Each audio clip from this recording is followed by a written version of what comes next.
बच्चों अब हम लोग एक ये पेपर सॉल्व कर रहे हैं। टारगेट क्या है इस पेपर के? जो भी क्वेश्चंस हैं आई एम टेलिंग यू शायद आपने इंडिविजुअली सॉल्व किए होंगे, लेकिन अब वही क्वेश्चन जब हम सैंपल पेपर का पार्ट बना के करेंगे, जब हम प्रैक्टिस पेपर का पार्ट बना के करेंगे, तब अगर हम उन क्वेश्चंस को कर पा रहे हैं तब जाके ये कॉन्फिडेंस आएगा कि हाँ भैया पेपर करने में हमें कोई दिक्कत नहीं आ रही। और पेपर का पैटर्न अब अपने को एग्जैक्ट लर्न हो चुका है, सेट हो चुका है। प्रैक्टिस करो, जितनी ज्यादा क्वेश्चन की कर सकते हो। लॉ में एक ही तरीका है अच्छे मार्क्स लाने का, बहुत ज्यादा रिवीजन क्लासेस पे फोकस मत करो। कोई एक आधे चैप्टर की आपको रिवीजन क्लास देखनी है, आप देखो मैंने अपलोड करी हुई है। सबसे ज्यादा फोकस इस समय क्वेश्चन सॉल्विंग पे होना चाहिए। बट जब एग्जाम के 1.5 डे आएंगे तब पहला फोकस अपना लर्निंग पे होगा, ना कि क्वेश्चन प्रैक्टिस पहले करने होते हैं। एग्जाम के एक दिन पहले क्वेश्चन नहीं प्रैक्टिस किए जाते, तब अपना फोकस लर्न करने पे होना चाहिए। सिर्फ समझ में आती है बात? आइए हम ये जनवरी 2025 अटेम्प्ट का आईसीआई का एग्जाम पेपर, आईसीआई का एग्जाम पेपर सॉल्व करने जा रहे हैं। आओ भाई आओ, आओ भाई आओ। क्वेश्चन नंबर 1 कंपलसरी है, हम जानते हैं। अटेम्प्ट करने हैं 4 क्वेश्चन फ्रॉम रिमेनिंग 5 क्वेश्चन, हम जानते हैं। वर्किंग नोट हमारे लॉ के अंदर तो वैसे कुछ बनते नहीं है, थोड़े बहुत कुछ बनेंगे, कोई एक आधा छोटा मोटा प्रैक्टिकल आएगा तो बना भी देंगे साहब। अब क्वेश्चन क्या बोल रहा है? Examine the validity of the following agreement under the provisions of Indian contract act and justify answer. अब ये 7 नंबर का क्वेश्चन है, तो अप्रोक्सीमेटली हम ये मान के चलते हैं कि एक पार्ट 1.5 मार्क्स का है। अप्रोक्सीमेटली बोल रहा हूं 1.5 मार्क्स का है, तो 4 to 5 लाइन से ज्यादा आंसर किसी भी इंडिविजुअल पार्ट के लिए आपको नहीं लिखना है पहले तो ये। अच्छा क्वेश्चन पूछ क्या रहा है? हमें बताना है कॉन्ट्रैक्ट वैलिड है कि नहीं है with reason. Mrs Priya pays a sum of ₹10,000 to marriage bureau to provide information about prospective grooms for a daughter's marriage.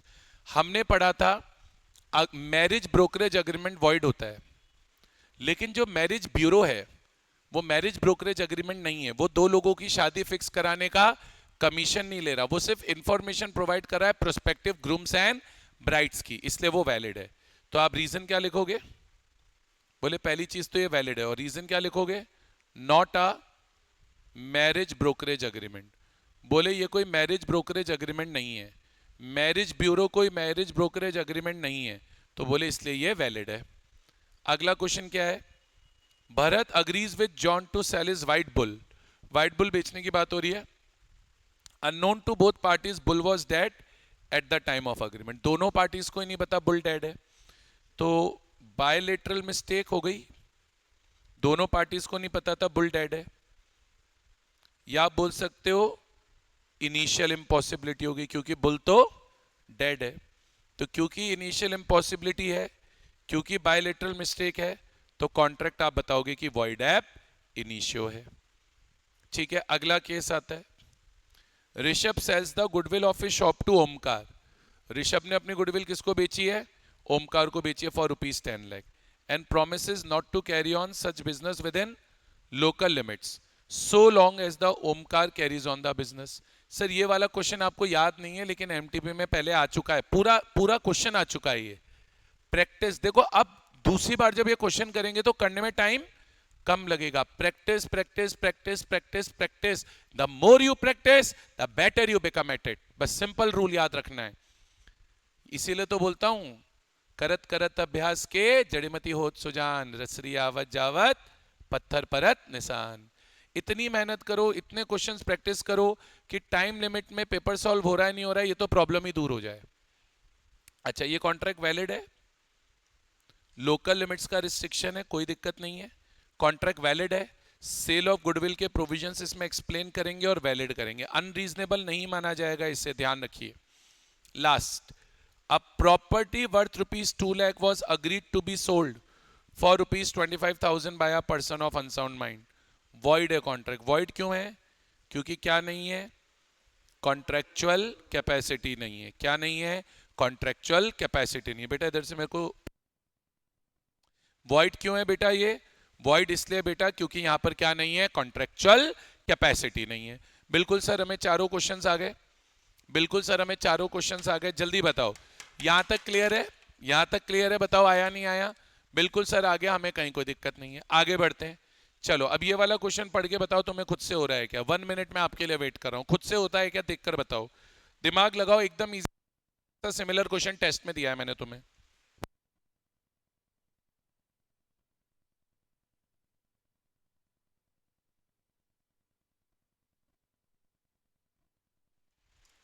आ जाओ, पढ़ा होगा आपने, मैं कराता हूं फटाफट, ज्यादा टाइम नहीं लगाएंगे। Harmony foundation is a newly incorporated company. Newly incorporated company है बोले, फोकस्ड ऑन प्रमोटिंग एजुकेशन, तो सेक्शन 8 कंपनी हो गई, चैरिटेबल कंपनी हो गई। The company is registered in section 8, जो भी है जो भी है ठीक है। For financial year ended 31 March, company earns a substantial profit, ये तो गलत है। And transferred some amount to LMP associate, LMP associate को दे दिया। अरे भाई, नॉट फॉर प्रॉफिट कंपनी को डिविडेंड देना थोड़ी अलाउड होता है। ये एक पार्टनरशिप फर्म थी और हमारी मेंबर भी थी, one of the member of harmony foundation. अपने ही मेंबर को आपने प्रॉफिट दे दिया, मतलब डिविडेंड दे दिया, ये तो अलाउड ही नहीं है। Subsequently, on the complaint of one of the members, central government, after giving an opportunity of being heard, directed the company to be wound up on the ground that a partnership firm cannot be a member of Section 8 company. Government ने क्या order दिया कि company को बंद कर दीजिए। क्यों बंद कर दीजिए? बोले पार्टनरशिप फर्म तो कंपनी की मेंबर बन ही नहीं सकती, एंड बोले वो अपने प्रॉफिट भी नहीं दे सकती फर्म को, and it can not transfer any part of profit to the firm. ये क्वेश्चन टेस्ट में दिया था मैंने, याद है? Explain in the light of companies act whether the ground taken for winding up is sufficient. सारे बच्चों ने गलत आंसर लिखा इसका, 2-4 बच्चों को छोड़ के। क्वेश्चन पूछ रहा है जो ये ग्राउंड है यानी रीजन है कंपनी को वाइंड अप करने का, वो सफिशिएंट है यानी वैलिड है क्या? तो आपको 2 पार्ट में आंसर लिखना पड़ेगा, एक पार्ट वैलिड है, एक पार्ट इनवैलिड है। आप देखो, आप सब जानते हैं नॉट फॉर प्रॉफिट कंपनी में पार्टनरशिप फर्म को मेंबर बनना अलाउड होता है। तो बोलेंगे ground that firm cannot become a member, firm cannot become a member is not valid. बोले ये वाला ग्राउंड वैलिड नहीं है। Firm can be a member, बोले firm not for profit company की मेंबर हो सकती है, लेकिन since distribution of dividend is not allowed, since distribution of dividend is not allowed, comma, winding up on basis of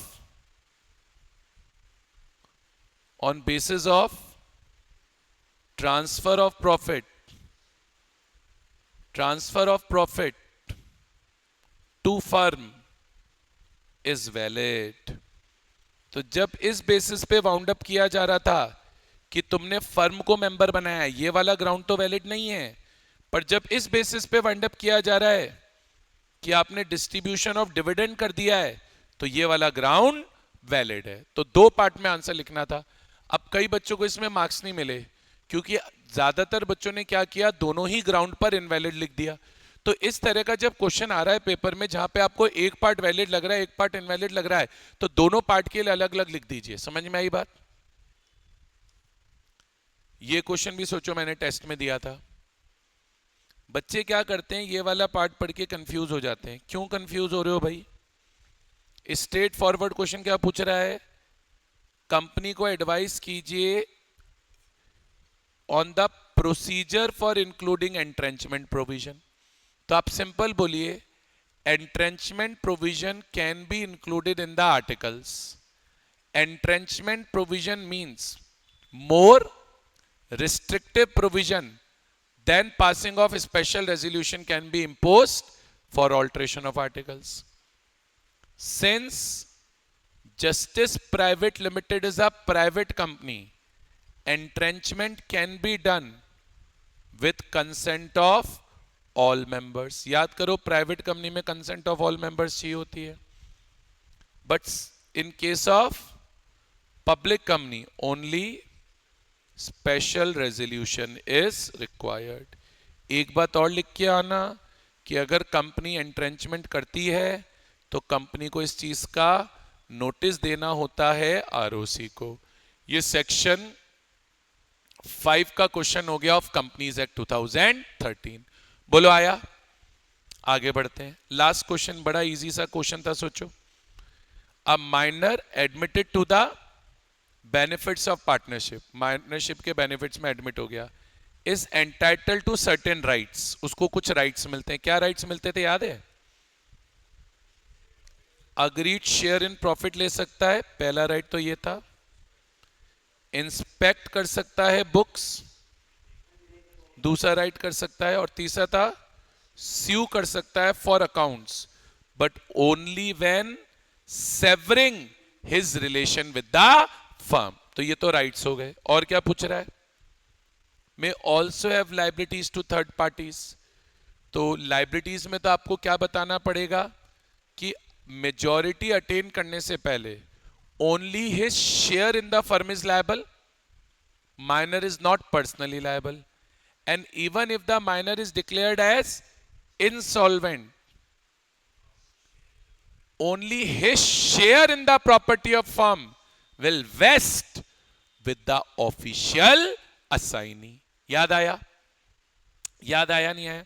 और देखो unnecessary extra मत लिखना, क्वेश्चन है सिंपल पूछा है, rights and liabilities before attaining majority ही बतानी है, तो आफ्टर अटेनिंग मेजॉरिटी वाला पार्ट नहीं बताना है।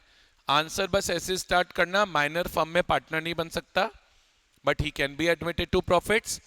प्रॉफिट्स में एडमिट भी होगा तो with the consent of all the partners होगा। फिर ये बता दो कि when he is admitted to profits, ये उसके राइट है, ये उसकी लायबिलिटी है, खत्म। समझ में आई बात? आगे बढ़ते हैं। तो ये अपना क्वेश्चन नंबर 1 हो गया। आ गया क्वेश्चन नंबर 1। ये पूरा सेम क्वेश्चन मैंने आपको टेस्ट में दिया था, इफ यू रिमेंबर।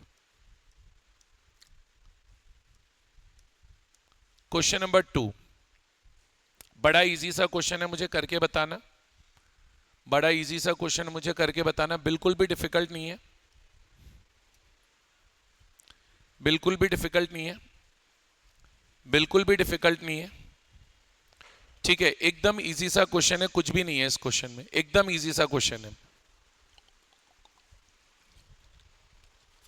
क्या बोल रहा है पढ़ो।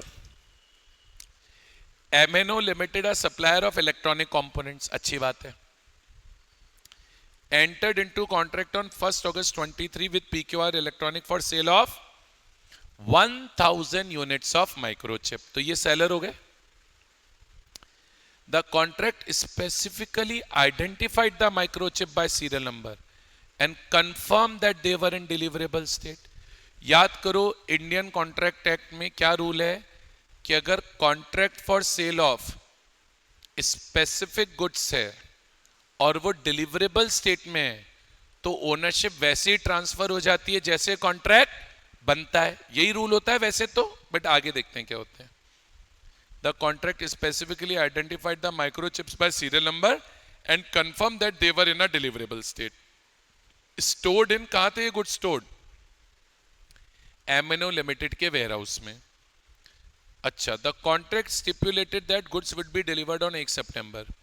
कॉन्ट्रैक्ट बोल रहा है गुड्स की डिलीवरी 1 सितंबर को करी जाएगी। अच्छा, अब मुझे एक बात बताओ, ये contract for sale of specific goods in deliverable state है, बोलो है कि नहीं है? जल्दी बताओ, बोलो यस और नो। तो ओनरशिप कब ट्रांसफर हुई? Ownership is transferred. Ownership is transferred when contract was made। मानते हो? ओनरशिप कब ट्रांसफर होगी? जब कॉन्ट्रैक्ट बनेगा। कॉन्ट्रैक्ट कब बना था? 1 अगस्त 23 को। तो ओनरशिप तो 1 अगस्त को ही ट्रांसफर हो गई। तो अगर ओनरशिप 1 अगस्त को ट्रांसफर हो गई तो गुड्स किसके रिस्क पे होंगे? बायर के। मानते हो या नहीं मानते? बस यही क्वेश्चन है। अच्छा, क्या इन क्वेश्चंस में सेक्शन 26 लिखना है? बिल्कुल लिखना है। जब भी रिस्क की बात आएगी तो ब्रीफ डिस्कशन आपको सेक्शन 26 पे तो करना ही पड़ेगा, that risk follows ownership.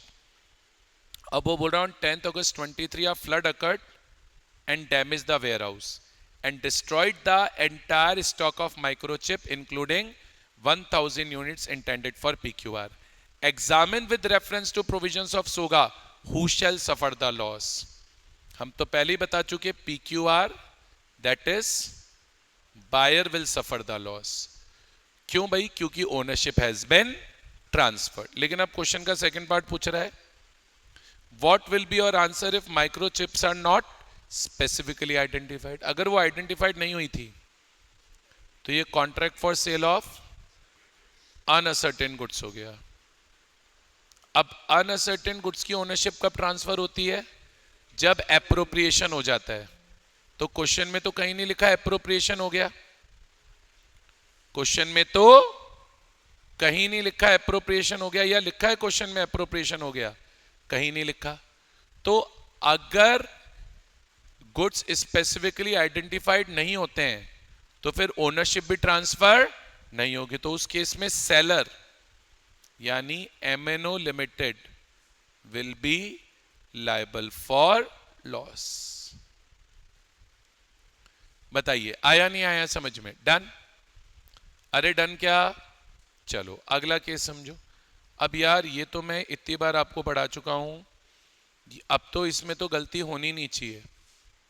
Easy सा क्वेश्चन है, देखते ही हो जाना चाहिए। A purchases a motorcycle from B. A ने परचेज करी है बी से, यानी बी ने मोटरसाइकिल ए को बेची है। ए सेलर है, ए सेलर है, बी सेलर है, ए बायर है। A purchases a motorcycle from B and uses it for some time. It turns out that motorcycle sold by B, B ने जो मोटरसाइकिल बेची थी to A was a stolen one, चोरी की थी, and had to be returned to rightful owner. मतलब A को क्या करना पड़ेगा? वो मोटरसाइकिल उसके राइटफुल ओनर को रिटर्न करनी पड़ेगी। A केस कर रहा है B पर, A केस कर रहा है B पर। A brings an action against B for return of price. Will he succeed? Yes. Answer आएगा breach of condition of title. क्या आंसर आएगा? breach of condition of title.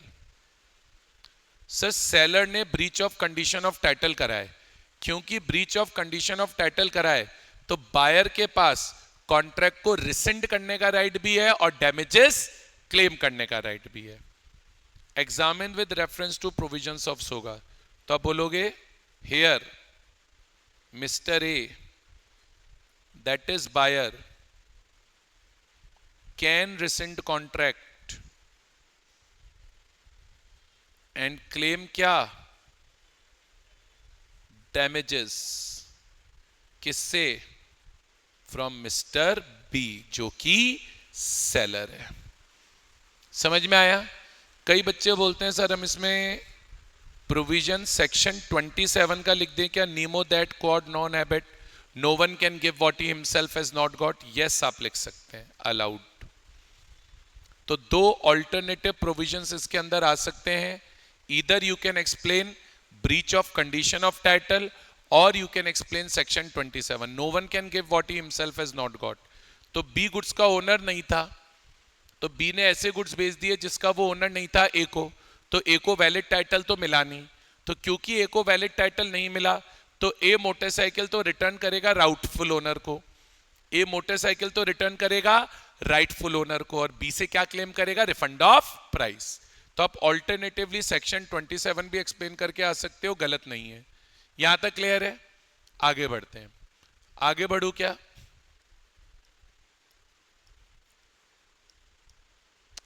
अब ये डायरेक्ट क्वेश्चन है, कंटेंट्स ऑफ आर्टिकल्स पूछ रहा है, सब कुछ लिखना पड़ेगा जितना मैंने पढ़ा है। क्वेश्चन पढ़िए ध्यान से।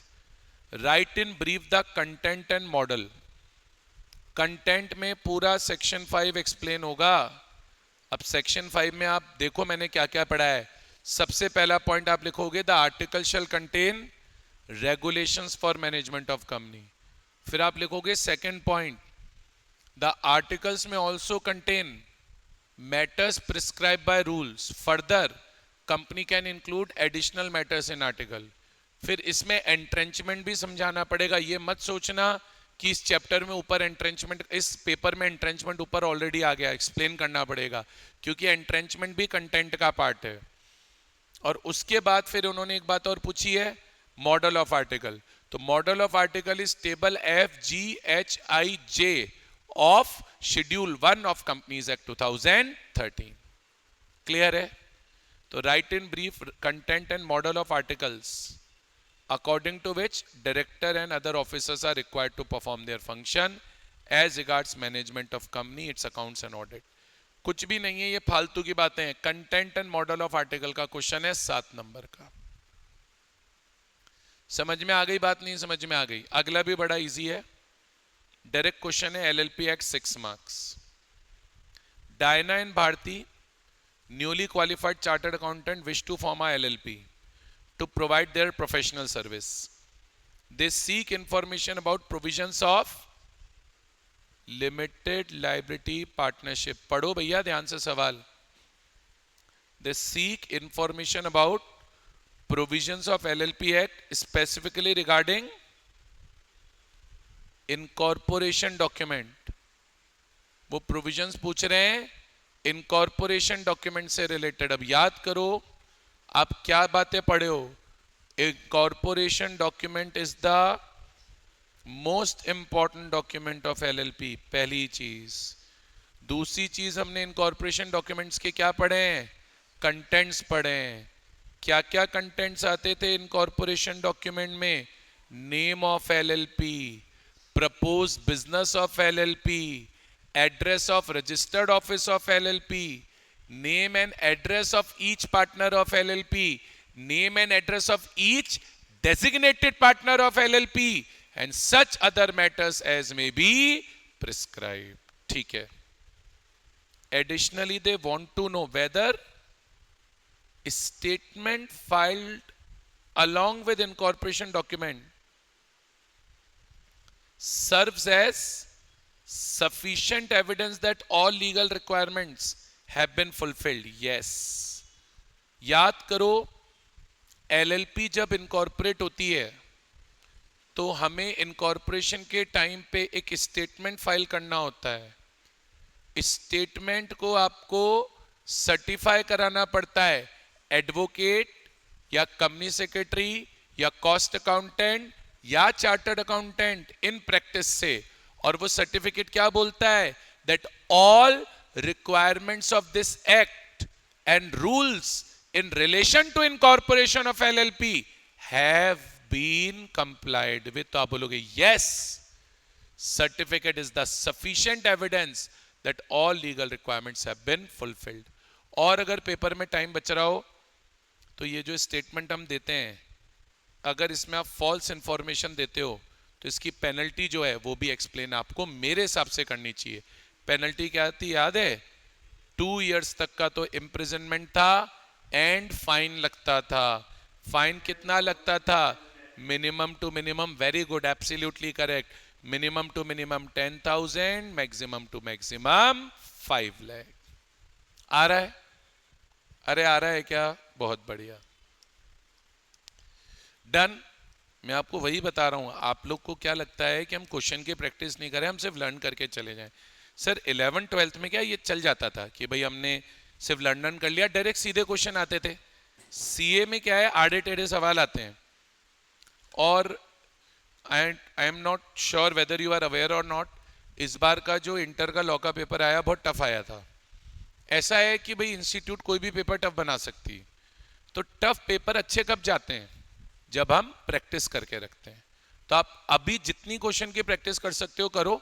एग्जाम के 1.5 डे में the only focus will be on learning and revision, nothing else. उस टाइम पे क्वेश्चन नहीं करने होते हैं, ठीक है?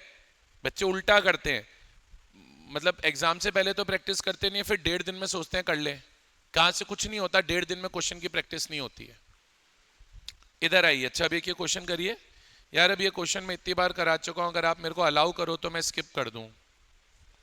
50 बार करा दिया मैंने, 500 बार करा दिया मैंने, मतलब अब तो रट जाना चाहिए। अब तुम्हें नहीं रटा तो धिक्कार है तुम पे, धिक्कार। फिर भी मैं कराऊंगा, मैं ऐसा ही हूं। म्यूचुअल एजेंसी एक्सप्लेन होगी, partners are agents of each other, तो एक पार्टनर के एक्ट के लिए दूसरे पार्टनर लायबल होते हैं। प्लस सेक्शन 25, अगर act within the authority of partner है and in course of business of firm है तो सारे partners jointly and severally liable होते हैं। सेक्शन 26, अगर पार्टनर ने मिसकंडक्ट भी करी है लेकिन इन कोर्स ऑफ बिजनेस करी है और विद इन अथॉरिटी है तो firm will be jointly and severally liable. अब क्वेश्चन पूछ रहा है PQR पार्टनर्स हैं, P ने सीमेंट खरीदा on behalf of firm D से। D कौन है? D है थर्ड पार्टी, थर्ड पार्टी से आपने सीमेंट लिया, सीमेंट यूज किया जा रहा है ऑर्डिनरी कोर्स में, P बाय कर रहा है सीमेंट फॉर पर्सनल पर्पस, मतलब उसने पर्सनल पर्पस पे यूज कर लिया। पर्सनल पर्पस में यूज करना मिसकंडक्ट है, लेकिन फर्म का बिजनेस तो सीमेंट का है, तो आपने ये जो काम करा है वो पहली चीज तो ऑर्डिनरी कोर्स में करा है, प्लस पार्टनर को फर्म के ब्याह पे गुड खरीदने की भी पावर होती है, तो ये विद इन अथॉरिटी भी है। तो क्वेश्चन ये पूछ रहा है, अब हो क्या रहा है, फर्म मना कर रही है कि हम सीमेंट की प्राइस नहीं देंगे। क्वेश्चन पूछा है क्या फर्म का कंटेंशन टेनेबल है? No, firm is liable to pay. अच्छा, क्वेश्चन एक बात और पूछ रहा है, what would be your answer if part of cement so purchase by P was delivered to the firm and rest of the cement was used by for private use। बोल रहा है आधा सीमेंट फर्म को दिया, आधा private use में लिया, क्या होगा? कुछ नहीं होगा, answer will remain same. Firm को देना पड़ेगा, पूरा पैसा फर्म को देना पड़ेगा। फर्म इज जॉइंटली लायबल, पूरा पैसा फर्म को देना पड़ेगा। कर लोगे? अब ये वाला क्वेश्चन करो, आना चाहिए। The extract of major shareholder, अच्छा सवाल है अभी, अच्छा सवाल है, देखो अभी आना चाहिए आपको, और बड़ा इजी सा है, करोगे तो आ जाएगा, बड़ा इजी सा है, करोगे तो आ जाएगा। पढ़ा है अपन ने इस तरह का इशू, कई जगह पढ़ा है, ऐसा नहीं कि पहली बार पढ़ रहे हैं, बट इस तरह का इस टॉपिक का क्वेश्चन एप्लीकेशन बेस्ड कभी नहीं करा हमने। The extract of major shareholder holding paid up share capital in rural development Fincorp limited are as follows. इसकी पेड अप कैपिटल में CG के पास 26 है, स्टेट ऑफ महाराष्ट्र के पास 18 है, तमिलनाडु वाली गवर्नमेंट के पास 24 है और पब्लिक के पास 32 है। Whether the company would be considered as a public financial institution मानेंगे क्या, ये पूछ रहा है। आधे बच्चे सोच के बैठते हैं हाँ ये तो गवर्नमेंट कंपनी का ही क्वेश्चन होगा। अरे भाई, अरे भाई पढ़ो ध्यान से, क्वेश्चन पूछ क्या रहा है। Whether the company would be considered as public financial institution, मान ले क्या public financial institution under companies act. Explain in brief about various institution regarded as public financial institution under companies act. दो अलग अलग पार्ट है question के। एक part तो ये है वेरियस इंस्टीट्यूशंस बताइए जिन्हें PFI मानते हैं, तो life insurance corporation of India, infrastructure development finance company limited, unit trust of India, institutes notified under section 4A of Companies Act 1956, such other institutions as may be notified by central government in consultation with RBI। ये तो एक part हो गया। अब इसको PFI मानना है क्या? तो लॉ बोलता था कि किसी भी इंस्टीट्यूशन को गवर्नमेंट PFI नोटिफाई कर सकती है अगर दो कंडीशन पूरी हो। एक तो उसकी 51% या उससे ज्यादा शेयर कैपिटल गवर्नमेंट के पास होनी चाहिए, और दूसरा it has been establish under central act और स्टेट एक्ट। 26 + 18, 26 तो सेंट्रल गवर्नमेंट के पास है, 18 स्टेट ऑफ महाराष्ट्र के पास है, तो 26 + 18, और तमिलनाडु के पास 24 है, तो ये हो गया 68%। तो आप बोलोगे yes it can be treated as PFI as 51% paid up share capital is with CG और एसजी, लेकिन लिखना पड़ेगा एक लाइन आगे, provided it is set up under central act और स्टेट एक्ट। समझ में आई बात? इसको पीएफआई तब मानिए जब ये सेंट्रल एक्ट या स्टेट एक्ट में बनी हो। ये नहीं बता रखा ना क्वेश्चन में सेंट्रल एक्ट या स्टेट एक्ट में बनी है, तो आप लिखो पीएफआई मान सकते हैं अगर ये सेंट्रल या स्टेट एक्ट में बनी हो। डन? अच्छा, नहीं लिख सकते बेटा। नो क्यों लिखेंगे? नो क्यों लिखेंगे? कंडीशनल आंसर लिखिए कि अगर ऐसा है तो मानेंगे, तो नो तो उसमें बाय डिफॉल्ट इंक्लूड हो गया, नो क्यों लिखेंगे? यहां तक क्लियर है? Whether it is mandatory to have a common seal? No, it is not mandatory for the company to have a common seal. By Companies Amendment Act 2015, common seal has been made optional. If not, what are the other option available? याद है other option क्या होता था? या तो document sign करा देना, अगर कंपनी सेक्रेटरी है तो डायरेक्टर और कंपनी सेक्रेटरी से, और कंपनी सेक्रेटरी नहीं है तो बाय एनी टू डायरेक्टर्स। याद आया? 2 मार्क्स आने चाहिए direct. Next, What are the agreements which are held to be opposed to public policy? कौन से अग्रीमेंट थे अपोज टू पब्लिक पॉलिसी? एक तो trading with enemy, opposed to public policy पूछा है। अनलॉफुल अग्रीमेंट बताने मत चालू कर देना, अनलॉफुल अग्रीमेंट का एक पार्ट था, अनलॉफुल अग्रीमेंट का एक पार्ट था agreement opposed to public policy. उसमें ट्रेडिंग विद एनिमी था, स्टिफलिंग, प्रोसिक्यूशन था, और क्या था बताओ? Interference with course of justice था, मेंटेनेंस एंड चैम्पर्टी था, मेंटेनेंस एंड चैम्पर्टी था, मैरिज ब्रोकरेज अग्रीमेंट था, अग्रीमेंट्स क्रिएटिंग मोनोपोली था, traffic related to public office और पब्लिक टाइटल था कि नहीं था बताओ? अब इसने 6 पूछे क्वेश्चन ने स्पेसिफिकली बोला है 6 बताओ, तब 6 ही बताना। अब अननेसेसरी एक्स्ट्रा लिखने का कोई सेंस नहीं। उन्होंने 6 बता, 6 ले ले, मस्त रहे, बट उनको अच्छे से एक्सप्लेन करना। फिर जो भी आप 6 बता रहे हो प्रॉपर, मैंने बहुत अच्छे से विद एग्जांपल आपको नोट्स में लिखाया हुआ है, बुक से पढ़ाया हुआ है, एक्सप्लेन करके आना। कर लोगे? कोई भी ऐसा क्वेश्चन नहीं है जो बिल्कुल आपको सरप्राइज कर देगा। It's all about practice. The more you practice the better you will get it. Practice practice practice practice. अब ये मैंने सिमिलर सा क्वेश्चन टेस्ट में दिया था, एग्जैक्ट सेम तो नहीं था शायद। ABC jointly promise to pay D a sum of 6,000. Examine considering the provisions of Indian contract act. अब क्या क्या चीजें पूछ रहा है? Can D compel any of the 3 parties to pay 6,000? Yes. Rule क्या होता है? The liability of joint promisors is joint and several. तो one of the joint promisors can be compelled to pay whole amount under the contract. फिर आगे क्या लिखा है? बोल रहा है C is compelled to pay whole of the amount to D. पूरा पैसा बेचारे किसको देना पड़ गया?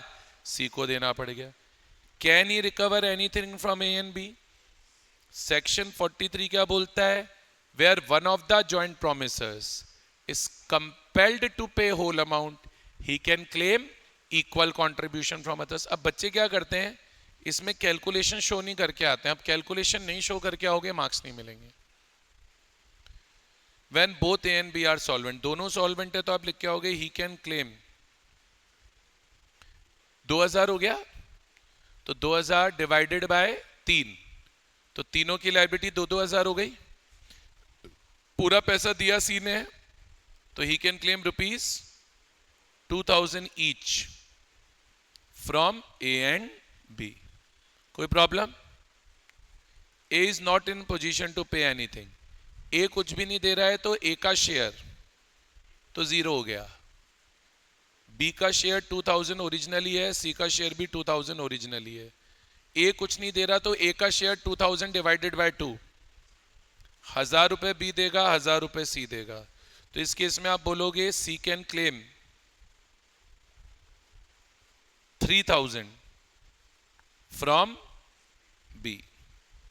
समझ में आया नहीं आया? सेक्शन 43 क्या बोलता है? If one of the person is unable to pay any amount, then क्या होता है? His share of loss will be borne equally by others. Done. ये डायरेक्ट 7 नंबर का सवाल है, पूरा सेक्शन एक्सप्लेन होके आएगा, rules relating to compensation under NI act. तो you can recover amount due under the instrument, you can recover interest at the rate of 18% per annum, and you can recover expenses incurred in noting protesting. Further, any other instrument can be issued in discharge of earlier instrument, and where the payer and payee are at a different place, then the amount payable will be converted at the current rate of exchange. जब ये आप सारा कुछ लिख कर आओगे ना, तब 7 नंबर लाने की उम्मीद रखना, वरना मत रखना। बोलिए आया? मैं आपको फिर बोल रहा हूं, जो पेपर के सबसे स्कोरिंग क्वेश्चन होते हैं वो 5 और 6 होते हैं। अभी तक का जो ट्रेंड है, अभी तो 4 चल रहा है, उनमें ज्यादातर पार्ट डायरेक्ट होते हैं, सिर्फ ऊपर के 1 या 2 पार्ट केस स्टडी होते हैं। अगर आपकी लर्निंग अच्छी है तो आप, मैं बता रहा हूं, 5 और 6 में सारी जंग जीत लोगे। ये तो इजी सा क्वेश्चन है, डायरेक्ट क्वेश्चन है, 6 नंबर का, चैप्टर 1 का क्वेश्चन है। Ashok and Vimala pursuing chartered accountancy course and discussing about structure of Indian judicial system. Structure क्या है? Supreme Court, High Court, District Court, Metropolitan Court. Explain them the functions of judiciary system. 3 function है: interpretation of statute, dispute resolution, promotion of fairness among citizens of country. Explain them functions of judiciary, मैंने बताई दी है। And hierarchy of courts, hierarchy of court explain हो जाएगी, supreme court, high court, district court और metropolitan court, and briefly explain their functioning under Indian regulatory framework. 6 marks का question है, कहीं पर भी मार्क्स लूज नहीं होने चाहिए, कहीं पर भी नहीं, किसी भी हालत में नहीं। चलो आगे, मैं बोल चुका हूं आपको, प्रैक्टिस करते जाओगे कॉन्फिडेंस आता जाएगा। ये मत सोचो हम थ्योरी भूल रहे हैं, कुछ मत सोचो, आप पास हो जाओगे, मैं बोल रहा हूं, बस कॉन्फिडेंस रखो, हम पास हो जाएंगे, वी विल पास। जितना कर सकते थे सब कर लिया, पढ़ लिया, सब पढ़ लिया, रिवीजन कर लिया, कर लिया, एफएलटी दे दी, दे दी, क्वेश्चन प्रैक्टिस कर रहे हैं, कर रहे हैं, और क्या बचा? बाकी भगवान पे भी तो छोड़ो कुछ, वो भी तो कुछ करेंगे, सारा हम ही कुछ करेंगे क्या? कहावत क्या है? God helps those who helps themselves। तो हमने तो कर ली ना अपनी हेल्प, अभी गॉड का टर्न है, तो लीव समथिंग टू हिम ना बड़ी, don't worry, leave something for him, let him do something. ठीक है क्या? चलो भाई चलो। और जो हमारे श्री कृष्ण भगवान हैं, गीता में तो बोल ही दिए, कर्म किए जा फल की इच्छा मत कर। अपना थोड़ा अलग है, कर्म भी करेंगे फल भी लेंगे, समझ गए? आओ, तो देखो बेसिकली कृष्ण भगवान ये नहीं बोल रहे ना कि फल की इच्छा मत कर, फल की इच्छा करनी है वगैरह, उसकी चिंता मत करो, आपका काम मेहनत करना है, वो आप करो, बाकी भगवान बोल रहे मैं देख लूंगा। कहने का मतलब ये है, ही इज नॉट सेइंग कि फल की इच्छा मत करिए, ही इज सेइंग फल की चिंता मत करिए, वो मैं देख लूंगा, तुम अपना काम करो। समझ गए आप? कॉन्फिडेंस रखो, पॉजिटिव रहो, पॉजिटिव मैनिफेस्टेशन करो, सब बढ़िया होगा। टेंशन लेके क्या होगा? कुछ हो रहा हो तो मुझे बताओ, मेरी जैसी हालत हो जाएगी और कुछ नहीं होगा। चलो आओ, हाँ इजी इजी इजी इजी है, इजी है, मैं बता रहा हूं। Institute of science Pune, buyer है ये, कितना प्यारा क्वेश्चन है, खुद ही बता रहा है ये बायर है, ये सेलर है, और क्या चाहिए लाइफ में? Placed an order for various chemicals worth 1.5 lakh from a supplier in Delhi seller. The buyer made full advance payment and seller dispatch the consignment via courier of his own choice. ये test में दिया था ऐसा सा question. Without reserving any right of disposal over goods. आपने goods पे right of disposal reserve नहीं किया है, तो कई बच्चे सेक्शन 25 लगाने बैठ जाते हैं। अरे क्यों लगाना है, राइट ऑफ डिस्पोजल रिजर्व ही नहीं किया। तो यहां तो ये रूल लगेगा कि ओनरशिप उस दिन ट्रांसफर हो जाती है जिस दिन गुड्स कैरियर को डिलीवर हो जाते हैं। समझ गए क्या? बोलो भाई बोलो। तो सेक्शन कौन सा लगाएंगे? 23 है क्या, बताओ? हाँ हाँ, उसी में तो लिखी है ये बात, जाके चेक करो 23 में, चेक करो अपने नोट्स में अपन ने लिखा है क्या। ओनरशिप इज ट्रांसफर्ड, सेक्शन 23 है क्या सर को पहले बताओ। Ownership is transferred when goods are delivered to carrier. ओ कैरियर, ठीक है। और साथ में सेक्शन 26 तो आएगा जहां लॉस की बात होएगी। अभी ये क्या हुआ तुमने देखा, consignment was lost in transit and now buyer बोल रहा है पैसा रिफंड कर, पैसा रिफंड कर। Buyer seeks a refund of the purchase price. दिया था टेस्ट में सवाल, दिया था। With reference to SOGA assess the validity of buyer's claim for refund, not valid. Reason क्या बोलोगे? Buyer is not entitled to refund of price. Buyer is not entitled to refund of price because ownership of goods was transferred to the buyer when goods were delivered to the carrier. Hence, buyer is liable for the loss and buyer cannot claim refund of price. ये भी दिया था मैंने। अब सोचो ये वाला question कितने बच्चों ने गलत किया। क्वेश्चन खुद हिंट दे रहा था कि क्वेश्चन कैसे करना है। अच्छा मुझे बताओ, गुड्स अगर सोल्ड किए जाते हैं तो कंडीशन ऑफ मर्चेंटेबिलिटी होती है। अब मैंने क्या पढ़ाया था, कंडीशन ऑफ मर्चेंटेबिलिटी क्या होती है?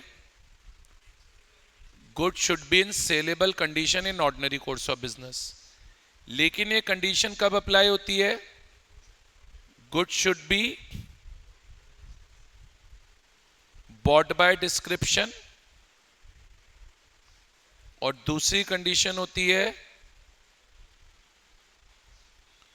Goods seller deals in those goods.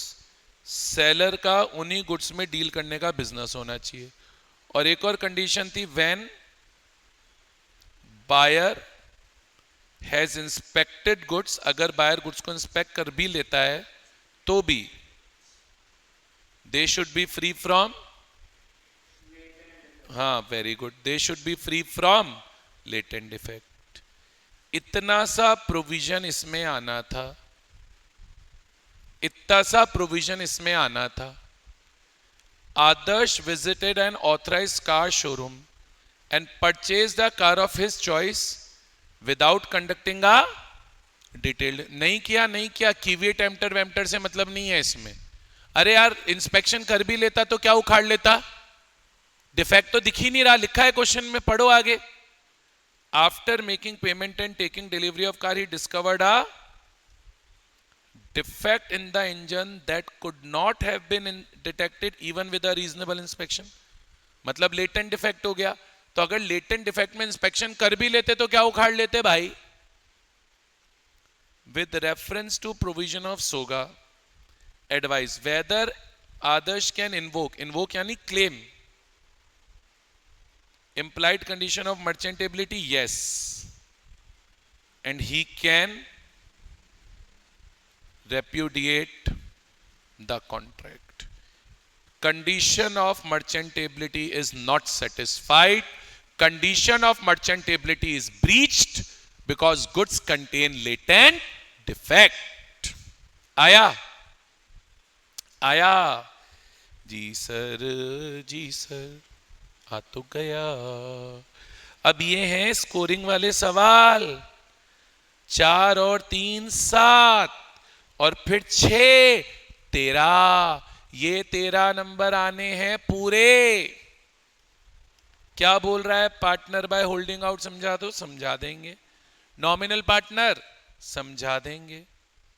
पूछ रहा है डिसोल्यूशन ऑफ पार्टनरशिप में अकर बाय म्यूचुअल एग्रीमेंट, ठीक बात है।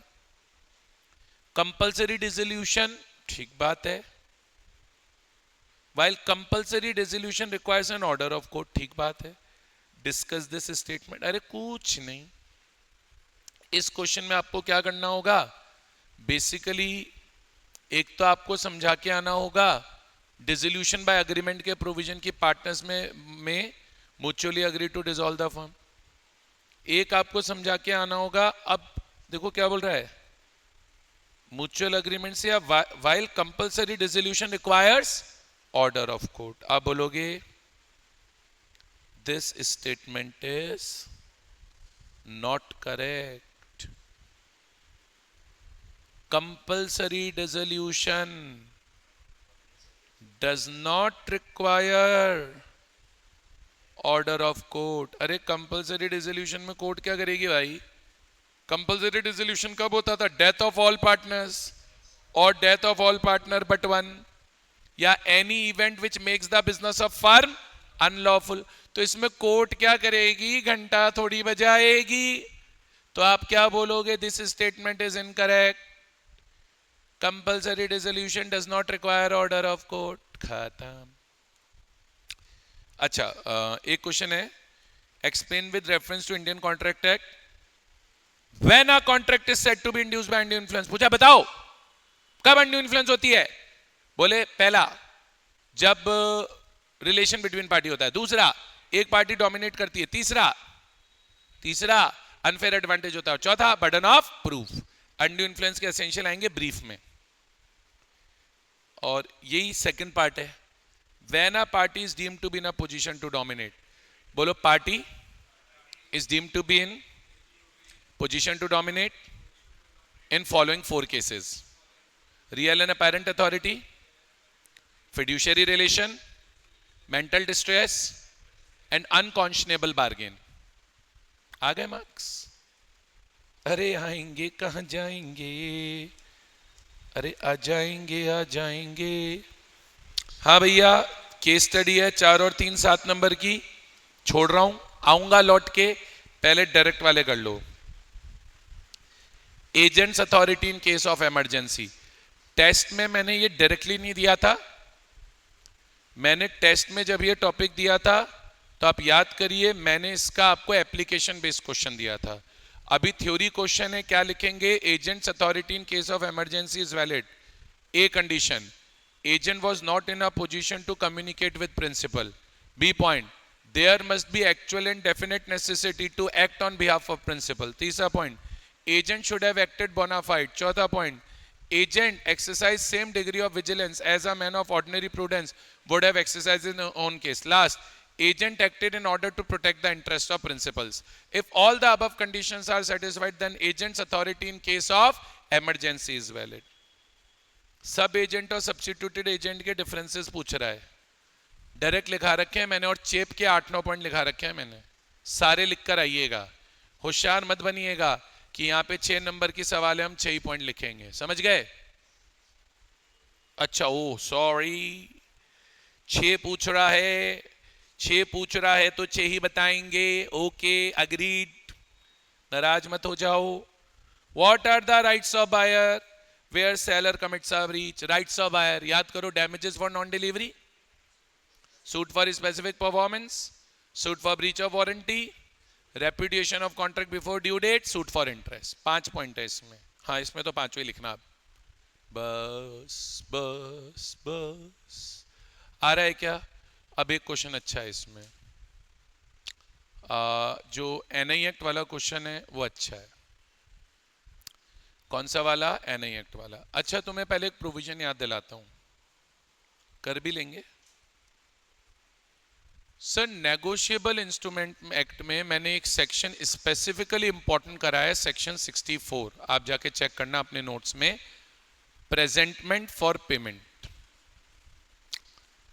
वो ये बोलता है कि नेगोशिएबल इंस्ट्रूमेंट आप प्रेजेंट करते हो फॉर पेमेंट मेकर को या एक्सेप्टर को या ड्रॉई को। तो पहली चीज तो ये लिखी है, नेगोशिएबल इंस्ट्रूमेंट में be presented for payment by the holder और any other person on his behalf. ठीक है। एक इसमें ये लिखा हुआ है कि आप प्रेजेंटमेंट बाय पोस्ट भी कर सकते हैं, और उसी में मैंने ये लिखा है कि अगर आप प्रेजेंटमेंट फॉर पेमेंट नहीं करते हैं तो फिर पार्टीज इंस्ट्रूमेंट के ऊपर लायबल नहीं होती हैं। याद है कि नहीं याद है? प्रेजेंटमेंट ड्यूरिंग बिजनेस आवर्स होता है, ये भी हमने पढ़ा है, और ऑन बिजनेस डे होता है, ये भी हमने पढ़ा है। क्लियर है कि नहीं क्लियर है? अब क्वेश्चन पढ़ते हैं आराम से, धीरे धीरे, हड़बड़ी नहीं करेंगे। Anjali purchased cosmetic product worth 15,000 during the last week from Sushil, a shopkeeper, on credit of 1 month. After a fortnight, she makes a blank promissory note, signed it and delivered to Sushil. पहला वाला पार्ट इजी है इसका, पहले वाले part में कुछ भी नहीं है। पहला वाला पार्ट तो इनकोएट इंस्ट्रूमेंट का है। सेकंड वाले पार्ट में बता रहा हूं सेक्शन 64, पहला वाला पार्ट तो एकदम इजी है। ब्लैंक प्रोमिसरी नोट मतलब क्या हो गया? इन कोएट इंस्ट्रूमेंट। सेक्शन देख के बताओ 20 है क्या? इन कोएट इंस्ट्रूमेंट का सेक्शन 20 है क्या? And delivered to Sushil who further endorsed it to Manish. Manish जो कि होल्डर इन ड्यू कोर्स है। कौन होता है होल्डर इन ड्यू कोर्स? जो इंस्ट्रूमेंट गुड फेथ में लेता है, जिसको इंस्ट्रूमेंट के डिफेक्ट्स के बारे में पता नहीं होता है। Filled up an amount of 17,000। तो होल्डर इन ड्यू कोर्स तो होल अमाउंट रिकवर कर सकता है ना बेटा, but not exceeding the amount covered by stamp, and on maturity presented it to Anjali for payment. She refuse to pay. Anjali बोल रही है मैं नहीं दूंगी। अंजलि मेकर थी, प्राइमरी लायबिलिटी मेकर की है, मेकर बोल रही है मैं नहीं दूंगी क्योंकि तूने मोर देन अग्रीड अमाउंट भरा है। It is to be noted that amount of 17,000 is covered by stamp. Whether Anjali is liable to honor the promissory note for 17,000? Yes. Reason क्या लिखोगे? Holder in due course can recover whole amount, not exceeding covered by stamp.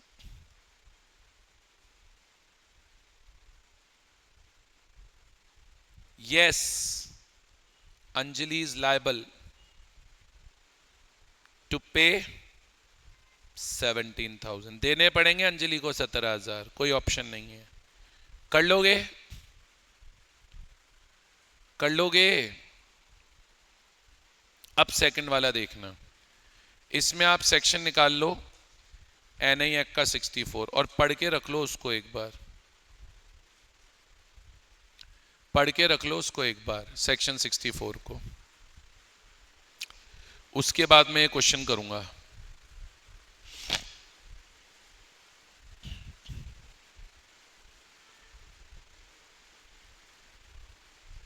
चलिए पढ़ते हैं। Priya, a small business owner, receives a bill of exchange from her customer Sanjay which is due for payment on 15th October। Priya को bill of exchange मिल रहा है संजय से। Bill की due date क्या है? 15 अक्टूबर। On October 12 Priya presents the bill of exchange for payment at Sanjay's office during business hour. Present आपने 12 अक्टूबर को ही कर दिया, संजय के ऑफिस पे करा है, बिजनेस आवर पे करा है। संजय था नहीं, संजय था नहीं। Priya leaves the bill with Sanjay's assistant. Priya ने बिल किसके पास छोड़ दिया? संजय के असिस्टेंट के बाद। ठीक है, यहीं पे गड़बड़ हो गई सारी। आपको प्रेजेंटमेंट फॉर पेमेंट करना होता है, प्रेजेंटमेंट फॉर पेमेंट करना होता है बिल ऑफ एक्सचेंज है तो एक्सेप्टर को, एक्सेप्टर था संजय, संजय मिलानी आपने असिस्टेंट के पास छोड़ दिया, बिल प्रेजेंट फॉर पेमेंट किसको होगा, मेकर को या मेकर के एजेंट को, ये तो असिस्टेंट है, कहीं एजेंट थोड़े ही है, प्रेजेंटमेंट वैलिड नहीं है। फिर भी आगे बढ़ते हैं, requesting to be presented to Sanjay for payment when he returns, however Sanjay's assistant दी नहीं संजय को, forget to give the bill to Sanjay, Sanjay does not make the payment by due date and bill is dishonoured, based on the provisions of NIA, whether Priya's presentation of bill of exchange to Sanjay assistant is valid under law? No, it's not valid. Simple reason है, आप, मैं तो आपको बोल रहा हूं, आपको section 64 नहीं भी याद आ रहा पेपर में, तो भी अपन तो पढ़ते पढ़ते एक चीज समझ गए हैं, इंस्ट्रूमेंट प्रेजेंट फॉर पेमेंट किसको होना होता है, जिस पार्टी की प्राइमरी लाइबिलिटी है। बिल ऑफ एक्सचेंज पे प्राइमरी लाइबिलिटी होती है एक्सेप्टर की। इस क्वेश्चन को पढ़ के ऐसा लग रहा है संजय ही एक्सेप्टर है, तो संजय की प्राइमरी लाइबिलिटी थी, तो या तो आपको संजय को प्रेजेंट करना चाहिए था या संजय के एजेंट को, ना संजय को बिल प्रेजेंट हुआ ना संजय की एजेंट को, असिस्टेंट को प्रेजेंट हुआ है। बच्चे बोलते हैं असिस्टेंट ही तो एजेंट है, असिस्टेंट कैसे एजेंट है यार, किसी को भी एजेंट थोड़ी मान लोगे, एजेंट वो होता है जिसे हम एजेंट अपॉइंट करते हैं। तो आप बोलेंगे no, the bill is not properly presented by Priya for payment, और प्रोविजंस के अंदर पूरा सेक्शन 64 एक्सप्लेन होगा, पूरा एक्सप्लेन होगा, ध्यान रखना, क्योंकि पूरा तो नहीं, मतलब थोड़ा लिमिटेड कर लेना, 3 मार्क्स का क्वेश्चन है। और वैसे भी ये पेपर में आप लास्ट क्वेश्चन कर रहे होंगे तो अपनी टाइम अवेलेबिलिटी के अकॉर्डिंग मैनेज करना। ये पेपर हो गया मेरे हिसाब से, पूरे पेपर में अकेला क्वेश्चन ऐसा है जो थोड़ा अच्छा है, बाकी पूरे पेपर में कोई ऐसा सवाल नहीं है। अब देखो, अब कई सारे सवाल ऐसे हैं जो मैंने पहले भी डिस्कस कर दिए, टेस्ट में डिस्कस कर दिए, इसलिए भी थोड़ा आसान हो जाता है। बट अब देखो, अपन ने एक ही तरह के सवाल कितनी बार देख लिए, कितने सारे क्वेश्चन हमने कर लिए, आएगा कॉन्फिडेंस, कोई लोड नहीं है, प्रैक्टिस करो बस, इतना सा है।